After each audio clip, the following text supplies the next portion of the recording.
City of love, এই গল্পের শহরটা আমাদেরও হতে পারত। নিহান অনিমার দিকে ফিরল। সোহান যদি কোনোদিন অরেনকে ফেরত দিতে চায় তখন কি করবেন? সেটা সম্ভব না। কেন সম্ভব না? ওনার সম্পূর্ণ অধিকার আছে অরণের ওপর। ফেরত নিতে চাইলে আমি আপনি কেউই বাধা দিতে পারবো না। আমি ওকে আগেই এই কথা বলে দিয়েছি যাতে ভবিষ্যতে কোনো অধিকার ফলাতে না আসে আমার বাচ্চার ওপর। ও মেনেও নিয়েছে। কিন্তু তাও মানুষের মন কখনো পরিবর্তন হয়ে যায় বলা যায় না। হঠাৎ করে অরেনকে দেখে যদি ওনার মায়া লাগে তখন কোর্টে যাব, মামলা করব ওর নামে। নিহান কিছু না বলে চুপ করে গেল। আপনি এটা নিয়ে চিন্তা করছিলেন? না, জাস্ট মনে হলো আর কি। যান ঘুমিয়ে পড়ুন। আপনি ঘুমাবেন না? একটু পরে ঘুমাবো। আমিও একটু পরে ঘুমাবো। এখানে থাকতে ভালো লাগছে। অনিমার কথা শুনে নিহান চমকে অনিমার দিকে তাকালো। এই মুহূর্তে অনিমার কাছ থেকে এসে এরকম কথা আশা করেনি। নিহান তাকাতে অনিমা বুঝলো কি বলে ফেলেছে সে। এদিক ওদিক তাকিয়ে বলল, না মানে বাসার ভিতরে গরম লাগছিল, কিন্তু বারান্দায় আসার পর ঠান্ডা লাগছে তাই বললাম। তাহলে থাকুন, আমার সমস্যা নেই। এই কথাটা বলেই নিহান সামনে তাকিয়ে হাসলো। অনিমা মনে হয় ভুলে গেছে রুমের ভিতর এসি, সেখানে গরম লাগার কোনো প্রশ্নই আসে না। বরং হুট করে এসি রুম থেকে বারান্দায় আসলে গরম লাগার কথা। এই মুহূর্তে সে চাইলেই অনিমাকে এই কথাটা বলতে পারত, কিন্তু মেয়েটাকে লজ্জায় ফেলতে ইচ্ছে করছে না। বারান্দায় নীল রঙের ড্রিম লাইট জ্বালানো। নীল রঙের ড্রিম লাইটের আবছা আলোয় নিহানের হাসি অনিমার নজর এড়ালো না। সে ঠিক বুঝতে পেরেছে ওর কথা শুনেই নিহান হেসেছে। অনিমা এদিক ওদিক তাকাতে আবছা আলোয় নিহানের হাতের ক্ষতের দাগের দিকে নজর গেল। যেহেতু নিহান রেলিং ধরেছিল, ক্ষতটা স্পষ্ট বোঝা যাচ্ছিল। ক্ষতটা দেখতে অনিমার ভ্রু কুঁচকে এলো। আপনার হাতে এটা কিসের দাগ? নিহান অনিমার কথা শুনে হাতের দিকে তাকিয়ে বলল, তেমন কিছু না, ছোটবেলায় গাছ থেকে পড়ে গিয়ে ব্যথা পেয়েছিলাম, সেটারই দাগটা এখনো রয়ে গেছে। ও আচ্ছা, গাছে কেন উঠেছিলেন? অনেক আগের কথা, কিসের জন্য উঠেছিলাম মনে নেই।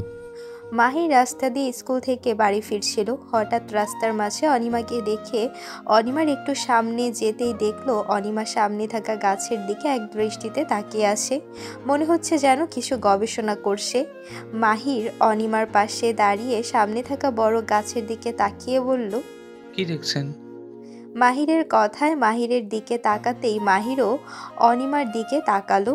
চোখে মুখে তার হাজারো প্রশ্নের ছড়াছড়ি। মাহিরকে দেখেই যেন অনিমার মুখে হাসি ফুটে উঠল। ঠোঁটে হাসি রেখেই বলল, এসেছো, ভালো করেছো। এখন আমার ব্যাগটা ধরো। ব্যাগটার জন্য আমি গাছে উঠতে পারছিলাম না। মাহির চোখ গোল গোল করে তাকিয়ে বলল, গাছে উঠে কি করবেন আপনি? একটু আগে একটা বিড়ালের ছানাকে দেখেছি। বেচারা আমার দিকে অসহায়ের মতো তাকিয়েছিল। আমার এখন ওকে উদ্ধার করতে হবে। উদ্ধার কেন করতে হবে? কারণ ও নামতে পারছে না। আপনি বুঝলেন কি করে যে ও নামতে পারছে না? কারণ ও বারবার নামার চেষ্টা করছিল, বাট নিচের ভিউ দেখে ভয়ে মেবি ওর কলিজার পানি শুকিয়ে যাচ্ছিল, তাই নামতে পারছিল না, পিছিয়ে যাচ্ছিল। এখন তুমি বলো, একজন মানুষ হয়ে অন্য মানুষকে বিপদে সাহায্য করাটা আমার কর্তব্য না? মানুষ হবে না, ওটা প্রাণী হবে। রাইট, তাই ওকে আমি সাহায্য করতে যাচ্ছি। আপনি উঠতে পারেন গাছে? অবশ্যই। কিন্তু বলছিলাম কি, এসব ঝামেলায় না জড়ালে হয় না? পরে যদি আপনি বিপদে পড়ে যান তখন আপনি কি করবেন? একজন প্রাণীকে বাঁচানো কি ঝামেলা? আর আমি বিপদে পড়ি তখন আমাকে এই বিড়ালটা বাঁচাবে। গল্প পড়নি যে একটা সিংহ একটা ইঁদুরকে খায়নি দেখে পরবর্তীতে সিংহ যখন জালে আটকা পড়েছিল, ইঁদুরটা সিংহকে সাহায্য করেছিল। যাই হোক, দেরি হয়ে যাচ্ছে, আমি উঠি। বলেই কাঁধ থেকে ওড়নাটা নামিয়ে কামড়ে শক্ত করে বেঁধে নিল। ওঠার আগে পেছনে ফিরে বলল, বিড়ালটাকে ক্যাচ করে ধরতে হবে তোমাকে, পারবে না? বলেই কাঁধ থেকে ওড়নাটা নামিয়ে কোমরে শক্ত করে বেঁধে নিল। ওঠার আগে পেছনে ফিরে বলল, মাহির উপর নিচ মাথা নাড়িয়ে বুঝালো পারবে সে। অনিমা মিষ্টি হেসে গাছে ওঠার মিশনে নেমে গেল। কিছুক্ষণ বাদে গাছে ওঠার মিশনে সফলও হয়ে গেল। বিড়ালটা অনিমাকে দেখতেই অনিমার কাছে এগিয়ে গেল। অনিমা বিড়ালটাকে গাছের একটা ডালে বসে বলল, হুম। ক্যাচ ধরবে, 1 2 3 বলার সাথে সাথে, হ্যাঁ? মাহির গাছের নিচে 2 হাত পেতে দাঁড়িয়ে আছে। অনিমাও তার কথা অনুযায়ী 1 2 3 বলে ছুঁড়ে ফেললো মাহিরের হাতের মাঝে। মাহিরও বিড়ালটাকে ক্যাচ করে ধরে খুশিতে বলল, ক্যাচ ধরতে পেরেছি, আপনি নেমে আসুন। অনিমা খুশি হয়ে নিচে নামতেই যাবে, হঠাৎ নিজের ভিউ দেখে ওর আত্মা কেঁপে উঠল। এখন মনে হচ্ছে বিড়াল ছানার মতো নিজেরও কলিজার পানি শুকিয়ে আসছে। কই, যখন উঠল তখন তো ভয় পাইনি, তাহলে এখন কেন ভয় পাচ্ছে? এজন্যই বুঝি বিড়াল ছানাটা নামতে পারছিল না। অনেকক্ষণ ধরে অনিমার নামার কোনো নাম নেই বলে মাহির গলা উঁচিয়ে বলল। অনিমা জিহ্বা দিয়ে শুকিয়ে যাওয়া ঠোঁটকে ভিজিয়ে বলল। নামতে পারছি না, ভয় লাগছে। মাহির অবাক হয়ে বলল, বলেন কি, আপনি না বলেছিলেন আপনি গাছে উঠতে পারেন? আরে দূর, উঠতে পারি এটা মনে ছিল, নামতে যে পারি না এটা তো মনে ছিল না। চিন্তা করবেন না, বিড়াল নামিয়ে দিয়ে যাবে। ওই যে গল্পে পড়েননি যে একটা সিংহ একটা ইঁদুরকে খায়নি দেখে পরবর্তীতে যখন সিংহটা জলে আটকে পড়েছিল, ইঁদুরটা সিংহকে সাহায্য করেছিল। এইভাবেও বিড়াল আপনাকে সাহায্য করবে। ঠিক বলেছ। পর মুহূর্তে পুরো বিষয়টা মাথায় আসতেই বলল, বিড়াল কিভাবে আমাকে নিচে নামাবে? আমি এখন বিপদে পড়েছি বলে মজা নিচ্ছ আমার ওপর? বলেছিলাম আপনাকে উঠতে না। এখন আমি নামবো কেমনে? মাহির কি একটা ভেবে বলল। আপনি লাফ দেন, আমি আপনাকে ক্যাচ ধরবো। মাহিরের কথা শুনে অনিমা বলল, ওইটুকু ছেলে কিভাবে ক্যাচ ধরবে আমাকে? আমি পারবো, আপনি লাফ দেন। শিওর পারবে? চিন্তা করবেন না, আমি রেডি। বলেই গাছের নিচে 2 হাত মেলে দাঁড়ালো। অনিমার চোখ মুখ খিচে নিচে লাফ দিতে অনিমার ভারী শরীর ছোট্ট মাহির নিতে পারল না। দুজনেই মাটিতে গিয়ে পড়ল। মাহিরের উপর অনিমা, মাহির ব্যথায় চোখ মুখ খিচে ফেলেছে। অনিমা মাহিরের উপর থেকে উঠে শান্তির নিঃশ্বাস ফেলে বলল, যাক, কি ভয়টাই না পেয়েছিলাম। বলেই পেছনে তাকাতেই দেখলো মাহির চোখ মুখ খিচে হাত ধরে বসে আছে। অনিমা এগিয়ে গিয়ে বলল, কি হয়েছে, ব্যথা পেয়েছো? হাতটা নিচের দিকে নিতেই দেখলো রক্ত পড়ছে হাত থেকে। আয় হায়, রক্ত পড়ছে তো, ব্যথা পেলে কিভাবে? বলেই আশেপাশে তাকাতেই একটা ছোট্ট ইটের টুকরো চোখে পড়ল। বুঝতে বাকি রইল না এই ইটের টুকরোর জন্যই মাহিরের হাত থেকে রক্ত পড়ছে। মাহিরকে দাঁড় করিয়ে বলল, রক্ত থামাতে হবে, আমার জন্যই এমনটা হয়েছে। আপনি চিন্তা করবেন না, রক্ত থেমে যাবে। বললেই হলো, হাসপাতালে নিয়ে যেতে হবে তোমাকে। কিন্তু এইটুকু চোটের জন্য? চুপ করো, বেশি কথা বলো তুমি, চলো আমার সাথে। অনিমার ধমকে মাহির চুপ হয়ে গেল। ভদ্র ছেলের মতো অনিমার হাত ধরে হাসপাতালে গেল। ড্রেসিং করানোর সময় মাহির ভয়ে অনিমার হাত চেপে ধরেছিল। অনিমা শান্ত করার জন্য বলল, কিছু হবে না, ড্রেসিং তোমার ভালোর জন্যই করাচ্ছে। মাহির একবার অনিমার দিকে তাকালো। ক্ষতস্থানে স্যাবলন লাগাতেই অনিমার হাত আরো জোরে চেপে ধরল মাহির। সকাল সকাল তিথি ঘুম থেকে উঠে ফ্রেশ হয়ে রুম থেকে বেরোতেই মায়ের সামনে বলল। তিথির মা ভ্রু কুঁচকে বলল, কিরে, এত সকালে কই যাচ্ছিস? কেন, অফিসে? তুই ওই অফিসে জয়েন করবি? তুই না বললি জয়েন করবি না? তখন তো ভেবেছিলাম আমার বিয়ে হয়ে যাবে নিহানের সাথে, তাই অফিস করার কোনো মানে হয় না। কিন্তু বিয়েটা যখন হলো না, তখন ঘরে আজাইরা বসে থেকে তো লাভ নাই না, তাই ভাবলাম জয়েন করেই ফেলি। ব্রেকফাস্ট খেয়েছা? খিদে নেই পেটে, আমি আসছি। বলেই ব্যাগ নিয়ে ঘর থেকে বেরিয়ে গেল। তিথির মা মেয়ের যাওয়ার দিকে তাকিয়ে দীর্ঘশ্বাস ফেললেন। নিহান যা করেছে একদমই ঠিক করেনি, অনেক বড় অন্যায় করে ফেলেছে তিথির প্রতি। পাত্রী দেখতে এসে তার বড় বোনকে বিয়ে করাটা তো অপরাধী, বরং অপরাধের থেকেও বড় অপরাধ। তিথি রিক্সা করে অফিসের কাছে আসলো। হাতে থাকা ঘড়ির কাঁটা দেখে তাকাতেই দেখলো 9টা 5 বাজে। অলরেডি 5 মিনিট লেট করে ফেলেছে সে। ভাড়া মিটিয়ে তাড়াহুড়া করে নামতে যেতেই হঠাৎ টান অনুভব করলো সে। পেছন ফিরে তাকাতেই দেখলো ওড়নাটা রিক্সার হুডির সাথে আটকে আছে। এর মধ্যেই রিক্সা টান দিতেই তিথির গলায় আরও জোরে টান পড়ল। শ্বাস প্রায় বন্ধ হবার উপক্রম। ওড়নাটা গলা থেকে ছাড়াবার চেষ্টা করছে সে, কিন্তু কিছুতেই পেরে উঠছে না। মুখ দিয়ে শব্দ বের হচ্ছে না যে রিক্সাগুলোকে বলবে রিক্সা থামাতে। কথার পরিবর্তে শুধু কাশি বের হচ্ছে আর চোখ থেকে পানি। এর মধ্যেই হঠাৎ গলার ওড়নার বাঁধন হালকা হতেই রাস্তার মাঝখানে বসে পড়ল। গলায় হাত দিয়ে জোরে জোরে শ্বাস নেবার চেষ্টা করলো। ঠিক আছেন আপনি? শ্বাস ঠিক হতেই গলায় হাত দিয়ে সামনে তাকাতে গতকাল রাতের বাসের ছেলেটাকে দেখতে পেল, চোখে মুখে আতঙ্কে ভরা। কি হলো, কিছু বলছেন না কেন? কথাটা কানে পৌঁছাতেই তিথি নিজেকে কোনো মতে সামলে বলল, জি ঠিক আছে আমি।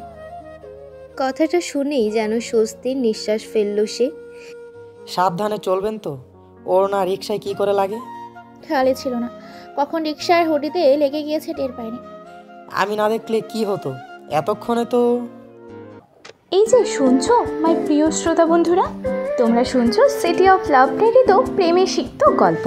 আর আমাদের সাথে পথ চলতে do like, comments and share.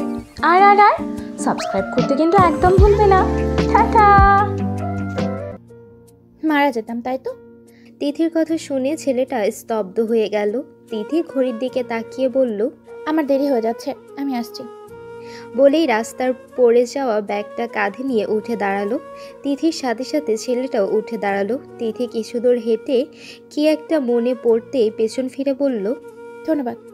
ছেলেটা তিথির কাছ থেকে এই শব্দটা আশা করেনি, তা তার মুখ দেখে বোঝা যাচ্ছে।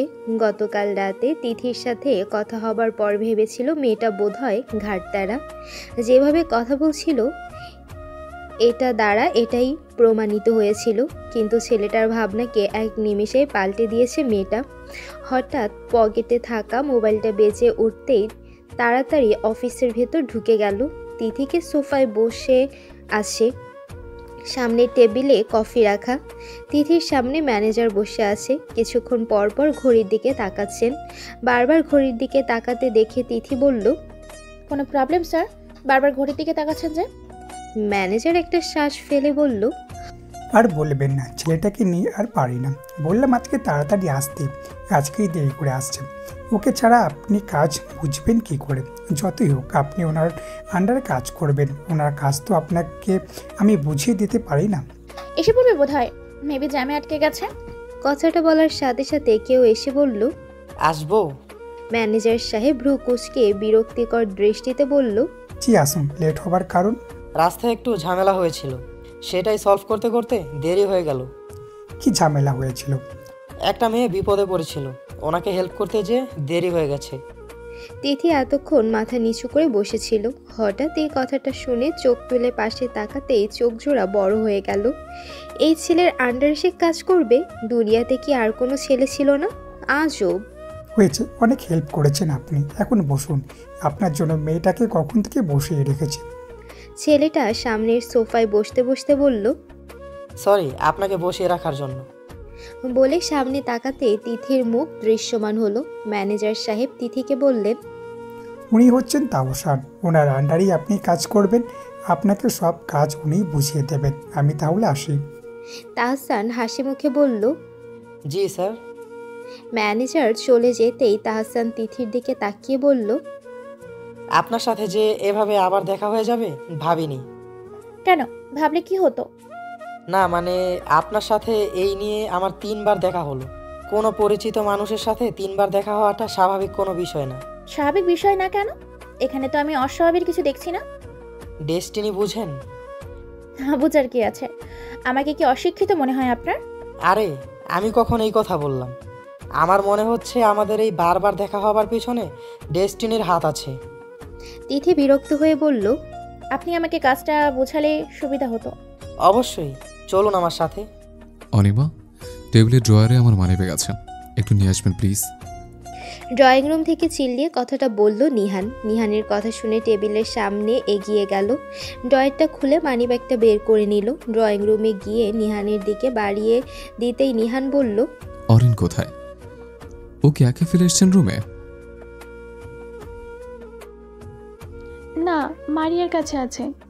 ও আচ্ছা, বিকেলের দিকে একটু রেডি থাকবেন। কেন? দাদির বাড়ি যাব। আপনাকে তো দাদি দেখেননি, সকালে ফোন দিয়ে বলেছিল আপনাকে নিয়ে যেন সকাল সকাল চাই, কিন্তু আমার আজকে একটা অপারেশন আছে দুপুরের দিকে, তাই অপারেশনটা শেষ করেই যাব। আপনার এতে অসুবিধা আছে? না, কি অসুবিধা থাকবে? তাহলে বিকেলে দেখা হচ্ছে। আমাকে বলে রেখেছি, চিন্তা করবেন না। অনিমা উপর নিচ মাথা নাড়ালো। নিহান হেসে অনিমার মাথায় হাত বুলিয়ে চলে গেল। নিহানের এই কাজে অনিমা স্তব্ধ হয়ে দাঁড়িয়ে রইল। নিহান এই ফার্স্ট ওকে স্পর্শ করলো।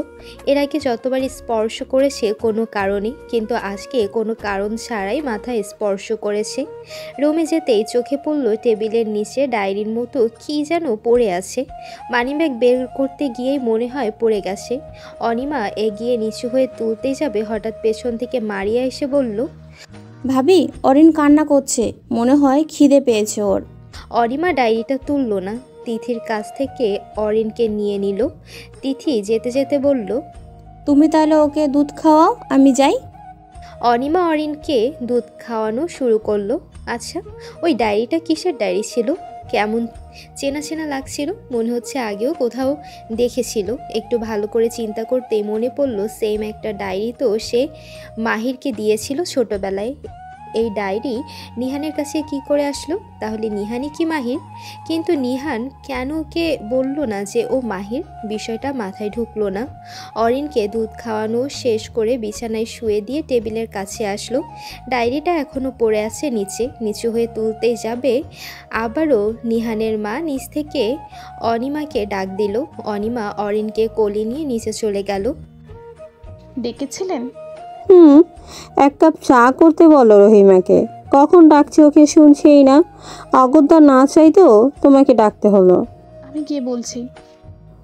বাচ্চাটাকে এখানে রেখে যাও, রান্নাঘরে নিয়ে যাও, ঠিক হবে না। এখানে কোথায় রাখবো? মুক্তা বেগম বিরক্ত হয়ে বললেন, কোথায় আবার? আমার কাছে রেখে যাও। আমার মতো জলজ্যান্ত মানুষটাকে চোখে পড়ছে না তোমার? অনিমা অবাক হয়ে বলল, আপনি অরিনকে কোলে নেবেন? হ্যাঁ তো, স্বাদে তো আর কোলে নিচ্ছি না। এখন ওকে রান্নাঘরে নিয়ে গেলে ওর অসুখ হবে, তখন তো আমার ছেলেরই সমস্যা হবে। কিছুক্ষণ থেমে বলল, না না, আমার কি সমস্যা থাকবে?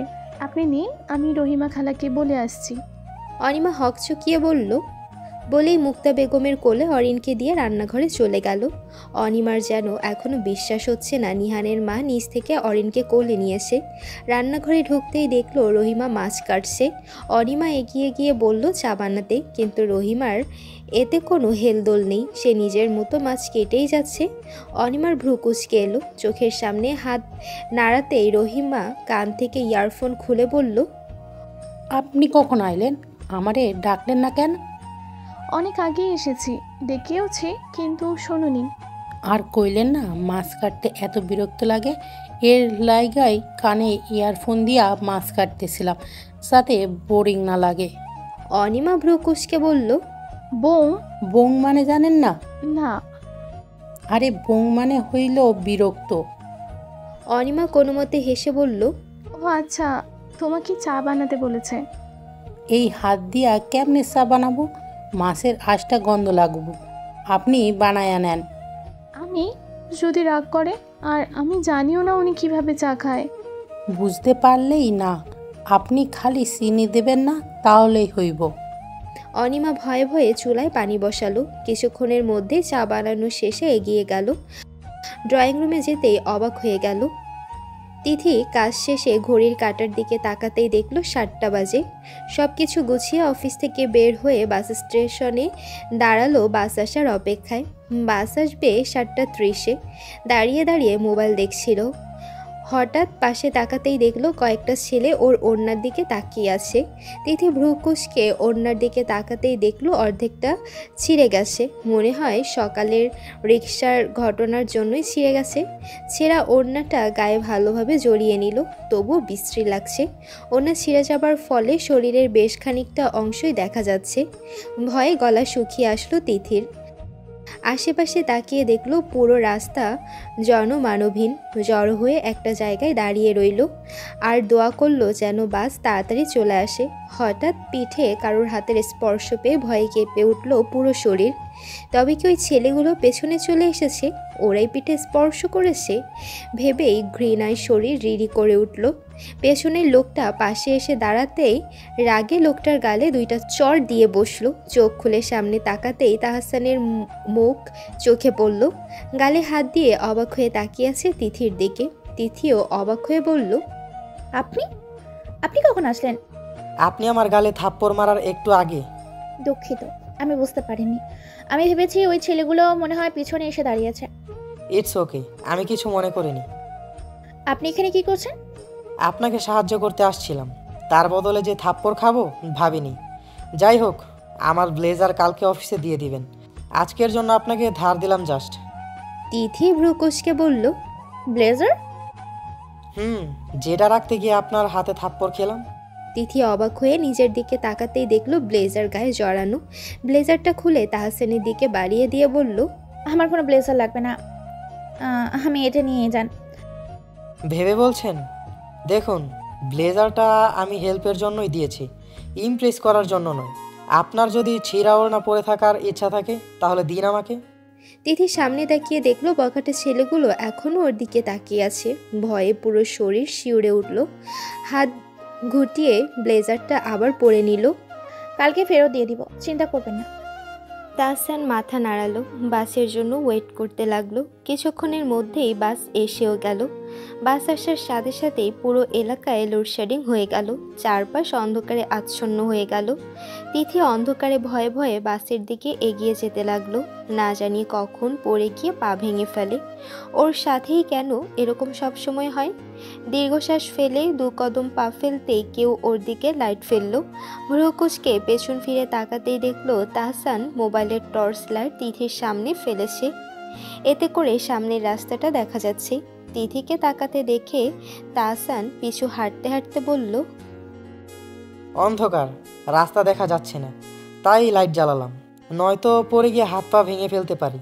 আবার ভাববেন না আপনার সুবিধার জন্য চালিয়েছি, আমি আমার সুবিধার জন্য লাইট জ্বালিয়েছি।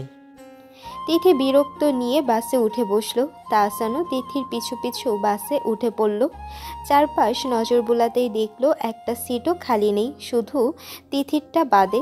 অগত্যা না চাইলেও দাঁড়িয়ে থাকতে হলো। তাহসানকে একটা সিটের মাথা ধরেই দাঁড়িয়েছিল। গাড়ি চলা শুরু করে দিয়েছে। তিথি একবার তাহসানের দিকে তাকালো, পর মুহূর্তে জানালার বাইরের দিকে মুখ ফিরিয়ে নিল। মুক্তা বেগম নিহানের ঘরের সামনে দিয়ে যাচ্ছিলেন। এমন সময় আর চোখে ঘরের দিকে তাকিয়ে দেখলেন অনিমা খাটের কোণায় বসে আছে। না চাইতো ঘরের ভেতর ঢুকে বললেন, শুনলাম বিকালে নিহান নাকি তোমাকে নিয়ে বেরোবে। নিহানের মাকে দেখে বসা থেকে দাঁড়িয়ে পড়ল অনিমা।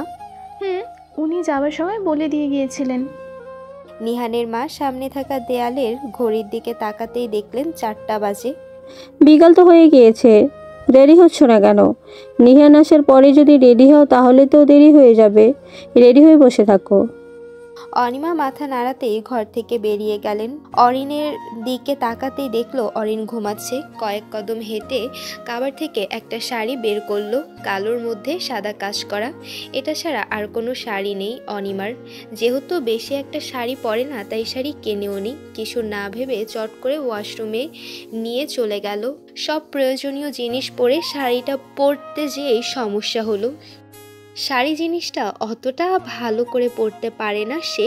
এর আগে যতবারই শাড়ি পরেছে কেউ না কেউ পরিয়ে দিয়েছে, তাই নিজের সর্বোচ্চ দিয়ে শাড়ি পরার চেষ্টা করতে লাগলো। কিন্তু এত চেষ্টার পরও শাড়িটা পরতে পারলো না।